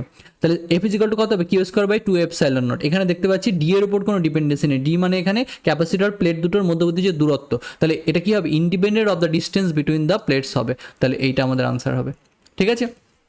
তারপরে কি বলছে দেখো, তারপরে বলেছে এই capacitor is charged by battery, the battery is removed and another identical uncharged capacitor is connected in parallel, the electrostatic energy of the system কত হবে। তাই একটা ক্যাপাসিটরকে বলছে প্রথমে ভি বিভব দ্বারা, ধরো আমরা কি করলাম, ভি ব্যাটারি দ্বারা, ভি বিভব প্রভেদ বিশিষ্ট ব্যাটারি দ্বারা, VMF বিশিষ্ট তড়িৎচালক বল বিশিষ্ট ব্যাটারি দ্বারা এই ক্যাপাসিটরটাকে আহিত করা হলো। তারপরে এই ক্যাপাসিটরটাকে আরেকটা সমান মানের অনাহিত ক্যাপাসিটরের সাথে এরকমভাবে আমি কানেক্ট করে দিলাম, যেটা আগেও বলা ছিল, এই টাইপের সিস্টেমে আমি আগেও বলেছিলাম। তাহলে এই অবস্থায় কি হয়, এই অবস্থায় যে একটা কমন পোটেনশিয়াল এদের ভেতর হয়, সেই কমন পোটেনশিয়ালের সূত্রে আমি কি বললাম, V' = কি বলেছিলাম, C1V1 + C2V2/C1 + C2।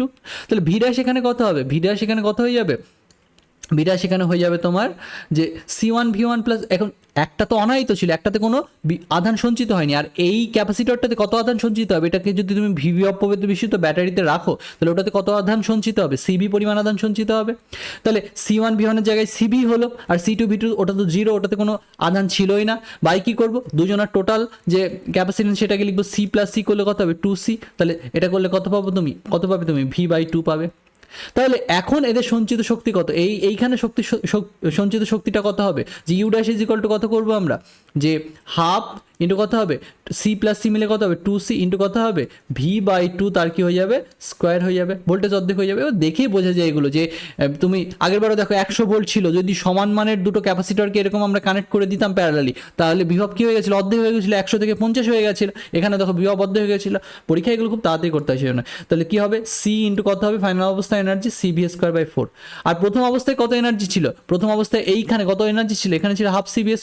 তাহলে প্রথমে যে এনার্জিটা ছিল এখন তার কি হয়ে গেছে, অর্ধেক হয়ে গেছে। তাহলে কি হবে, ডিক্রিজেস বাই ফ্যাক্টর 2, তাহলে অর্ধেক হয়ে গেছে এনার্জি, ঠিক আছে, 2 দিয়ে ভাগ হয়ে গেছে। আগে যে এনার্জি ছিল এখন এনার্জি হবে তার অর্ধেক, কিছুটা এনার্জি লস হয়েছে। ঠিক আছে, এবার দেখো কি বলেছে যে এ প্যারালাল প্লেট ক্যাপাসিটর যার প্লেট এরিয়া এ, তার ভেতর অনেকগুলো পরাবৈদ্যুতিক পাতকে নিচে চিত্র অনুযায়ী প্রবেশ করা হয়েছে, পরাবৈদ্যুতিক পদার্থকে ভেতরে ঢুকিয়ে দেওয়া হয়েছে। ঠিক আছে, C is filled with 4 dielectric মানে পরাবৈদ্যুতিক পদার্থ।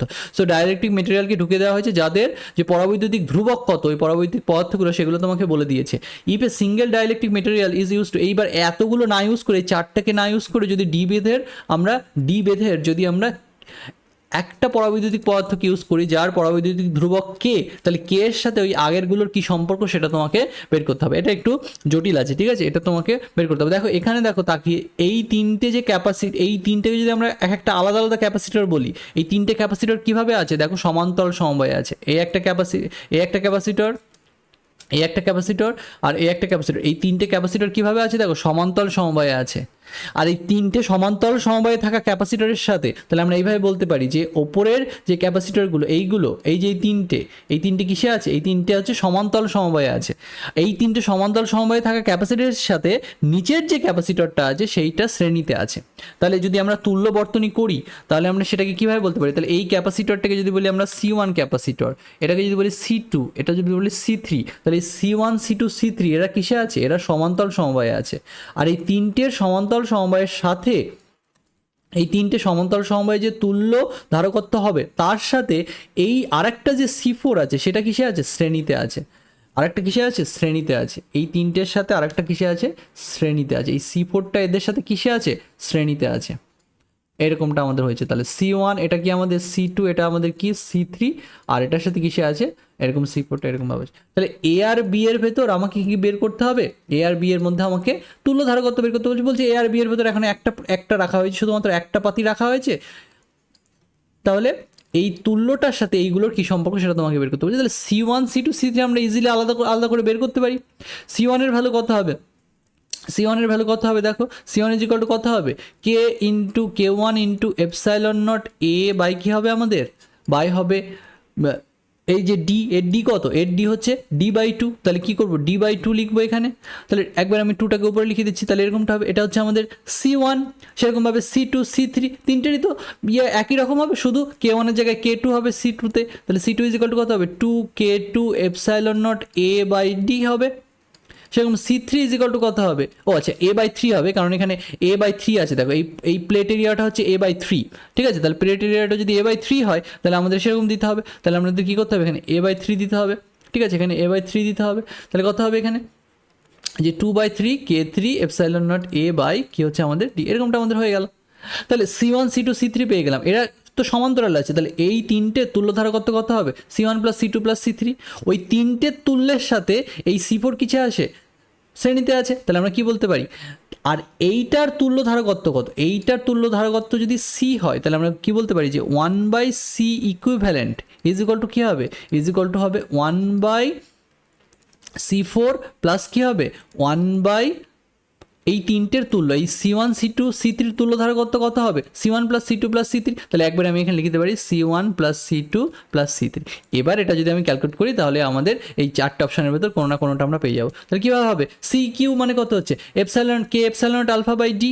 তাহলে সেটা আমরা করব। তাহলে কীভাবে করব, K এপসাইলন নট আলফা নিচেই থাকবে এরকম করে। তাহলে কী হবে, K epsilon naught alpha A by কী হবে ডি, এরকমটা আমাদের হবে।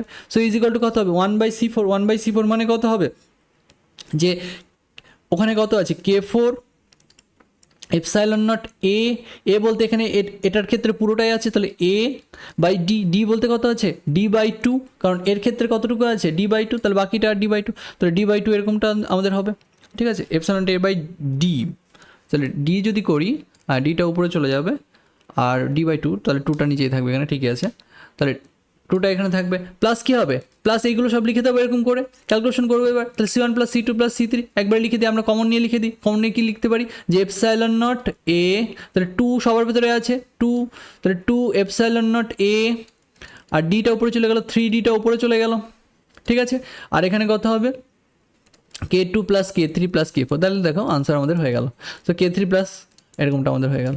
তাহলে কী হবে, ডি কেটে গেল এখানে সবগুলো থেকে, আর 2টা দেখো সবার এই দুজনের নিচে আছে, তাহলে উপরে চলে যাবে, আর এপসাইলনের এগুলো কেটে যাবে সব। তাহলে এটাকে যদি সিম্পলিফাই করো তাহলে তুমি কী পাবে, তাহলে তুমি এরকম পাবে যে 2/K ইজ ইকুয়াল টু কত হবে 1/K1 plus K2 plus K3, আর এখানে এরকম পাবে +1/k4, এই রকম রেজাল্ট একটা পাবে। দেখো এটা কোথাও আছে, এই দেখো এখানে আছে 2/k ইজ ইকুয়াল টু কত 3 এরকম, আচ্ছা 3 আছে এখানে একটা, তাহলে 3 হবে এখানে, তো 3 এরকমটা আমাদের হবে 3/k1 + k2 + k3 + 1/k4 এরকমটা আমাদের হবে। ঠিক আছে, তাহলে আশা করি বুঝেছো এটা। ওকে, এইভাবে করতে হবে। এখানে একটু ঘিচিমিচির মধ্যে লিখলাম আমি, কিন্তু পরিষ্কার করে লিখলাম না। ঠিক আছে, আশা করি বুঝতে পেরেছো। এখানে এইভাবে তোমরা এটা একটু ঠান্ডা মাথায় করো, একটা খাতায় একটা বের করে, পরিষ্কার খাতায় বের করে পরপর করে করো, দেখো এটা থেকে শিখতে পারবে তোমরা অনেক কিছু।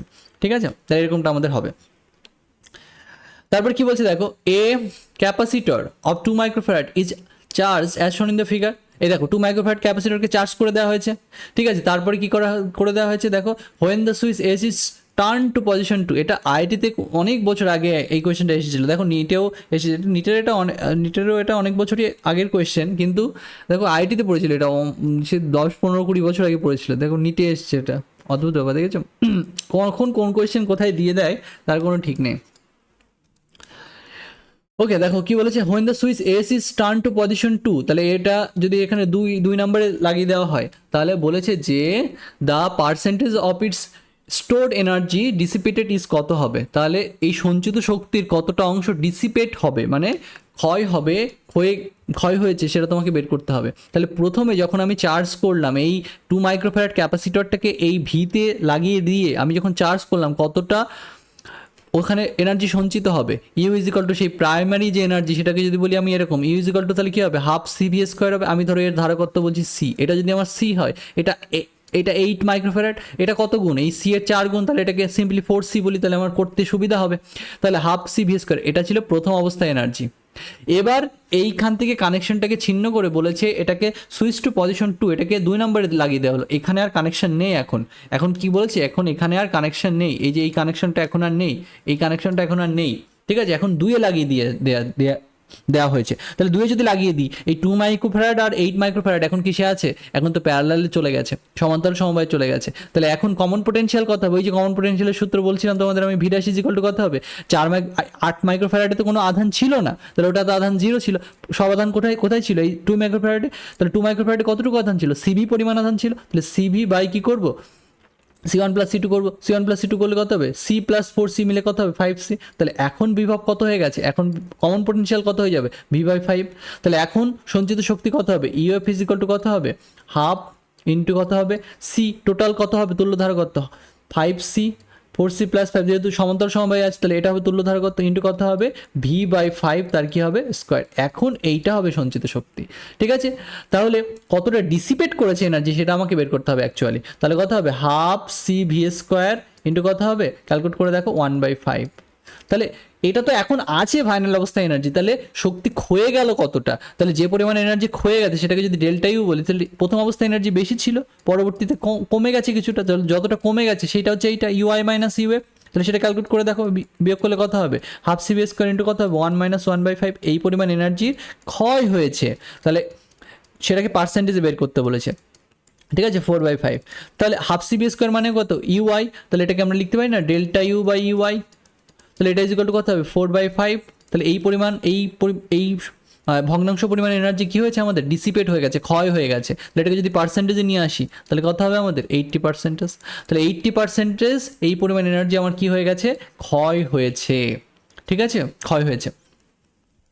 আশা করি বোঝাতে পারলাম আমি এটা। তারপরে কি বলেছে দেখো, যে এ প্যারালাল প্লেট এয়ার ক্যাপাসিটর, মাঝে কি আছে, এয়ার আছে বলছে, যে তার ক্যাপাসিটি সি, ক্যাপাসিটি বলতে ওর ক্যাপাসিটেন্সটাকে বোঝাচ্ছে, ধারকত্বটাকে বোঝাচ্ছে। The distance of separation between the plate is D and the potential difference V is applied between the plates, এবং তার ভেতরে যে বিভব প্রভেদ আছে সেটা কত, ভি বলছে, আর দূরত্ব হচ্ছে D. Force of attraction between the plates of the parallel plate capacitor, সেটা কত জানতে চেয়েছে। তাহলে এগুলো দিয়ে বলতে হবে, CV/D এগুলো দিয়ে force of attraction between the plates কত হবে, ওই দুটো পাতের ভেতর কত আকর্ষণ বল কাজ করছে সেটা তোমাকে বের করতে হবে। তাহলে সেটা বল কত হয়, Q²/2ε0 এরকমটা হয়। আর Q = কত হয় আমরা জানি, Q এর ভ্যালু হয় CV। তো সেটা যদি বসিয়ে দেয়, এখানে C²V² হবে, C²V², আর নিচের এতে বলেনি, এখানে ডি দিয়ে লিখতে বলেছে। তাহলে কত হবে, টু এ এপসাইলন সি সমান আমরা কত লিখি, সি সমান লিখি epsilon not a by d, যেহেতু মাঝে এ আর আছে বলেছে তাই এটাকে ইউজ করবো, কেটে কিছু লিখবো না। তাহলে কত হবে এপসাইলন নট এর জায়গায় কত লিখতে পারি আমরা, সি ডি লিখতে পারি। তাহলে এটা যদি হিসাব করো তুমি কত হবে, সি স্কোয়ার ভি স্কোয়ার, একটা সি কেটে যাবে, তাহলে কত হবে আমাদের C V square by two d. তাহলে দুটো পাতের ভেতর যে ক্রিয়াশীল আকর্ষণ বল কত হবে সেটা C V square by two d. তাহলে এটা আমাদের আনসার হবে। তাহলে C V square by two d এটা হবে দুটো পাতের ভেতর ক্রিয়াশীল যে আকর্ষণ বল তার সূত্র। ঠিক আছে, আশা করি বোঝাতে পারলাম আমি এটা। তারপরে কি বলছে দেখো, এ প্যারালাল প্লেট এয়ার ক্যাপাসিটর, এখানে বলেছে এই মাঝে ওই বায়ু আছে, তাহলে একটা ধারক আছে যার ধারকত্ব কত বলেছে সি, এবং এটাকে একটা ভিএমএফ বিশিষ্ট ভি তড়িৎচালক বল বিশিষ্ট একটা ব্যাটারির সাথে কানেক্ট করা হয়েছে, দেন ডিসকানেক্টেড ফ্রম ইট। তারপরে বলছে দেখো ওই যে যেটা বলছিলাম আমি প্রথম দিকে, যে একটা ক্যাপাসিটরকে তুমি একটা ভি ব্যাটারির সাথে ভি বিভব বিশিষ্ট ব্যাটারির সাথে কানেক্ট করলে তারপরে ডিসকানেক্ট করে দিলে, তাহলে ক্যাপাসিটরটা কি হয়ে গেল এখন, আইসোলেটেড সিস্টেম হয়ে গেল, নিঃসঙ্গ সংস্থা হয়ে গেল। তার কি ফিক্স থাকবে, তার আধান ফিক্স থাকবে এখন। তারপরে কি বলেছে, তার ভেতরে এবার ওই ক্যাপাসিটরটার ভেতর যার আধান ফিক্সড আছে তার ভেতর কি ঢুকিয়ে দিচ্ছে, কে পরাবৈদ্যুতিক ধ্রুবক বিশিষ্ট একটা পদার্থকে ঢুকিয়ে দিচ্ছে। ঠিক আছে, ঢুকিয়ে দিচ্ছে। Now inserted in it, now which of the following is incorrect, কোনটা ভুল আছে নিচের চারটে স্টেটমেন্টের মধ্যে সেটা আমাকে বের করতে হবে। আমি এখানে কি বলেছি, আধান ফিক্স থাকবে, আধান ফিক্স থাকবে, কিন্তু এখানে দেখো লিখছে the charge on the capacitor is not conserved, that is wrong statement. তার মানে এটাই আমার এখানে উত্তর হবে, কারণ আধান তো আমি বলছি ফিক্স থাকবে, কিন্তু এরা বলছে ফিক্স থাকবে না, তাহলে এটাই তো ইনকারেক্ট স্টেটমেন্ট। তাহলে আমাকে তো ইনকারেক্টটাকে খুঁজে বের করতে বলেছে, বাকি সবই দেখো ঠিক আছে। কেন ঠিক আছে একটু আমি চেক করে দিই তোমাদের। দেখো the potential difference between the place decreases K Times, এটা ঠিক আছে, কারণ আমরা জানি ক্যাপাসিটরের ভেতরে যে বিভব প্রভেদ হয় তার সূত্র হচ্ছে এইটা, ভি ইজ ইকুয়াল টু কী হয়, ভি ইজ ইকুয়াল টু হয় Q by two A into K epsilon naught. এবার কে ঢুকিয়ে দিয়েছি, তাহলে বিভব প্রভেদ আগে ছিল Q by two A epsilon naught, এখন হয়েছে two A K epsilon naught. তাহলে নতুন বিভব প্রভেদটা আগের কি হয়ে গেছে, আগেরটা যদি Q by two A epsilon naught হয় তার কে দিয়ে ভাগ হয়ে গেছে, তাহলে ডিক্রিজেস বাই কে টাইমস হয়েছে, তাহলে পোটেনশিয়াল ডিফারেন্স তো কমেছে। তারপরে বলছে energy stored in the capacity decreases by K times, ওটাও ঠিক আছে। ঠিক আছে, চেঞ্জ ইন এগুলো সব ঠিক আছে। তাহলে কি বলছে এইটা তোমার হবে যে চার্জ, এইটা হচ্ছে রং স্টেটমেন্ট, চার্জ এখানে ফিক্স থাকবে। সবসময় কথাটা আমার মাথায় রাখবে যে যখন একটা ক্যাপাসিটরকে একটা ব্যাটারি দ্বারা আহিত করে তুমি ব্যাটারিটাকে সরিয়ে দেবে বা ক্যাপাসিটরটাকে সরিয়ে নিয়ে যাবে, তখন ক্যাপাসিটরের আধান ফিক্স থাকবে। আর ব্যাটারির সাথে যদি অলওয়েজ কানেক্ট থাকে ক্যাপাসিটরটা, তাহলে ক্যাপাসিটরের যে বিভব প্রভেদ সেটা ফিক্স থাকবে। ঠিক আছে, তারপর কি বলেছে দেখো, টু থিন ডাইলেকট্রিক স্লাবস, দুটো পাতলা ডাইলেকট্রিক পাতকে, পরাবৈদ্যুতিক পদার্থের পাতকে দেখো ঢুকিয়ে দেওয়া হয়েছে কিসের ভেতর, between plates P and Q of a parallel plate capacitor. তাহলে একটা সমান্তরাল পাত ধারকের ভেতর কে ওয়ান আর কে টু পরাবৈদ্যুতিক পদার্থের দুটো পাতকে প্রবেশ করিয়ে দেওয়া হয়েছে। তাহলে আমি তোমাদের কি বলছিলাম, যদি পুরো জায়গাটায় পাত প্রবেশ করিয়ে দিতাম তাহলে বিভবটা কেমন হতো, বিভবের কি চেঞ্জ হতো, বিভব কি হয়ে যেত, যে তোমার এমনিতে বিভবের ভ্যালু কত হয়, Q by two A epsilon naught. আর যদি কিছু একটা পদার্থের কে পরাবৈদ্যুতিক পদার্থের পাতকে প্রবেশ করিয়ে দেওয়া হয় তাহলে বিভব কী হয়ে যায়, এরকমটা হয়ে যায়। ও এখানে ইলেকট্রিক ফিল্ড বের করতে বলেছে, তাহলে ইলেকট্রিক ফিল্ডের ক্ষেত্রেও তাই হবে। সো ইলেকট্রিক ফিল্ডে আমাদের এরকম হয়ে যাবে, ও এখানে একটা ডি দিয়ে গুণ হবে অ্যাকচুয়ালি, বিভবের ক্ষেত্রে এখানে ডি দিয়ে গুণ হয় অ্যাকচুয়ালি। এটা আমি যেটা লিখেছিলাম এটা ইলেকট্রিক ফিল্ড হয়ে গেছিলো। ওকে, তাহলে ইলেকট্রিক ফিল্ডের ভ্যালু কত হয় আমাদের, ইলেকট্রিক ফিল্ডের মান হচ্ছে এইটা হয় যে Q by two A K epsilon naught. তাহলে যদি কিছু না থাকতো তাহলে হতো এইটা, আর যেহেতু কে পাতকে, কে পরাবৈদ্যুতিক পদার্থের পাতকে প্রবেশ করিয়ে দেওয়া হয়েছে, যে যেখানে কে পরাবৈদ্যুতিক পদার্থের পাতকে প্রবেশ করিয়ে দেওয়া হবে সেইখানে যে তোমার তড়িৎ ক্ষেত্র হবে সেটা হয়ে যাবে 1/k গুণ, আগে যেটা ছিল তড়িৎ ক্ষেত্র তার 1/k গুণ হয়ে যাবে, যে যেখানে ওই পরাবৈদ্যুতিক পাতকে প্রবেশ করিয়ে দেওয়া হয়েছে, পরাবৈদ্যুতিক পদার্থের পাতকে প্রবেশ করিয়ে দেওয়া হয়েছে। তাহলে এইখানে তড়িৎ ক্ষেত্রের মানের কোনো পরিবর্তন হবে না, এইখানে তড়িৎ ক্ষেত্রের মানের কোনো পরিবর্তন হবে না, এইখানে তড়িৎ ক্ষেত্রের মানের কোনো পরিবর্তন হবে না। তড়িৎ ক্ষেত্রের মান কোথায় কোথায় চেঞ্জ হবে, এই দুটো জায়গায় চেঞ্জ হবে, কমে যাবে। এই যে কে দিয়ে ভাগ হয়ে যাচ্ছে, তাহলে দেখো এখানে বলছে কে ওয়ানের থেকে কে টু বড়, তাহলে এই কে টুর জায়গাটায় তড়িৎ ক্ষেত্রের মান বেশি কমবে, আর কে ওয়ানের জায়গায় তড়িৎ ক্ষেত্রের মানটা কম কমবে। ঠিক আছে, আর বাকিগুলোতে ফিক্স থাকবে। ঠিক আছে, সেটারই গ্রাফ এখানে তোমাকে করতে বলেছি যে দূরত্বের সাথে সাথে তড়িৎ ক্ষেত্রের মানটা কীভাবে পরিবর্তিত হবে তার গ্রাফ করতে হবে। তাহলে দেখতেই পাচ্ছি আমি বললাম যে বাকি জায়গাগুলোতে তড়িৎ ক্ষেত্রের মান অপরিবর্তিত থাকবে, কমবে কোথায়? এই দুটো অবস্থানে, এই জায়গায় গিয়ে তড়িৎ ক্ষেত্র কমবে। দেখো এখানে গিয়ে কমেছে, এখানে গিয়ে কমেছে। দেখো আগে বাকিগুলোতে ভুল বলছে, এখানে বলছে বাড়ছে, বাড়বে না, তড়িৎ ক্ষেত্রের মান কমবে। যেখানে পরাবৈদ্যুতিক পদার্থের পাত প্রবেশ করে দেওয়া হবে সেখানে তড়িৎ ক্ষেত্রের মান কমবে। ঠিক আছে, বাকিগুলো একটাও ঠিক নেই, এটাই আমাদের ঠিক আছে। ঠিক আছে, এটা আমাদের ঠিক আছে, বিয়েরটা এখানে ঠিক আছে। তাহলে বুঝতে পেরেছো এটা? ঠিক আছে, আর নেই আমাদের এখানে। তাহলে দেখো কিছু কোয়েশ্চেন আমি করালাম স্থির তড়িতের, আমি ইলেকট্রিক ফিল্ড তড়িৎ ক্ষেত্র থেকে কোয়েশ্চেন করিয়েছি, তড়িৎ বিভব থেকে নিটে আসা কোয়েশ্চেন করিয়েছি, এখানে ক্যাপাসিটর থেকে ধারক থেকে করালাম কিছু। ঠিক আছে, আরও কোয়েশ্চেন করানো হবে, যে ইমেন্সের কোয়েশ্চেন করানো হবে। ঠিক আছে, সবাই সব কোয়েশ্চেন করবে, যে 12-এর স্টুডেন্ট হও কি তুমি নিটের স্টুডেন্ট হও কি তুমি জেইর স্টুডেন্ট হও, সবাই এই কোয়েশ্চেন করবে, কারণ কোয়েশ্চেনের একই জায়গা থেকে হচ্ছে। ঠিক আছে, সেজন্য তোমরা সবাই করবে এগুলো।